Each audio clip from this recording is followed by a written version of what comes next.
गरोदरपणाच्या वाटेवर एकदा चालायला लागला म्हणजेच तुमच्या आणि पतीच्या आयुष्यातल्या नवीन वळणाला सुरुवात झालेली आहे. एकेका पावलावर नवीन अनुभवांबरोबर नवीन जबाबदाऱ्या सुद्धा येणार आहेत आणि वचन दिल्याप्रमाणे आम्ही सुद्धा शेवटपर्यंत तुमच्या बरोबर असणार आहोत.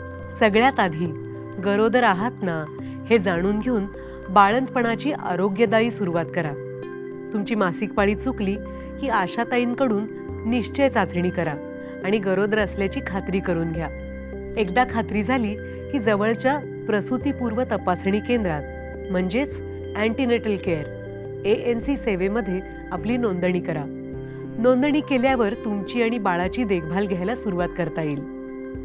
गर्भधारणेच्या सुरुवातीच्या 12 आठवड्याच्या आतच शक्यतो नोंदणी करा. या काळात बाळाची झपाट्यानं वाढ होत असते आणि लवकर नोंदणी केल्यामुळे सुरुवातीपासूनच बाळाच्या पालनपोषणाची सुरुवात होते. एकदा देखभालीला सुरुवात झाली की डॉक्टर फॉलिक ॲसिडच्या गोळ्या, TDची इंजेक्शनं द्यायला सुरुवात करतील. या सगळ्या वैद्यकीय उपचारांचा थोडा संकोच वाटणं साहजिक आहे, पण ANCची नोंदणी आणि उपचारांचा पुरवठा तुमच्या आणि बाळाच्या हितासाठीच आहे हे लक्षात ठेवा.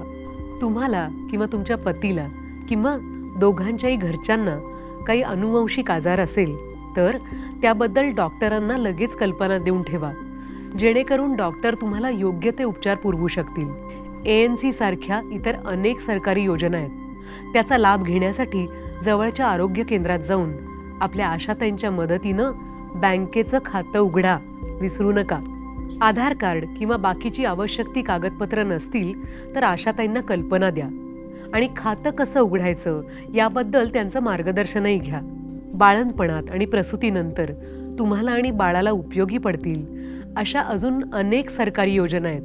त्याची माहिती करून घ्या, ज्याचा तुम्ही लाभ घेऊ शकता. तुमच्या आर्थिक मर्यादा जाणून घेऊन तुम्हाला आवश्यक ती सगळी आरोग्य सेवा मिळावी यासाठीच या सगळ्या योजना आखल्या आहेत. सांगू तुम्हाला? योजना नंबर 1 जननी सुरक्षा योजना.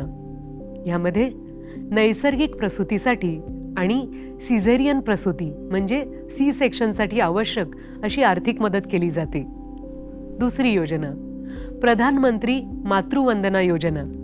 यामध्ये गरोदरपणाच्या नोंदणीनंतर, प्रसूतीनंतर आणि लसीकरणानंतर अशा 3 टप्प्यात तुम्हाला आर्थिक मदत प्रदान केली जाते. तिसरी जननी शिशु सुरक्षा कार्यक्रम. या योजनेमध्ये आईला गरोदरपणात आणि प्रसूतीनंतर 42 दिवस पोषक आहार, औषधं आणि वाहतूक सेवा सुद्धा पुरवली जाते. गरोदर झाल्यानंतर प्रसूती होईपर्यंत आपल्या आशाताईंच्या सतत संपर्कात राहा. या सगळ्या प्रवासात तुम्हाला कुठलीही अडचण आली तर आम्ही तुमच्या पाठीशी आहोतच.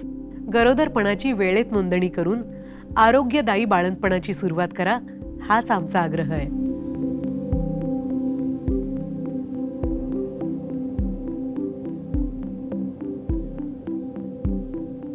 हा व्हिडिओ जास्तीत जास्त लोकांपर्यंत शेअर करा आणि आरोग्याच्या अशाच माहितीसाठी हेल्थ गुरु आय केअरला सबस्क्राईब करा.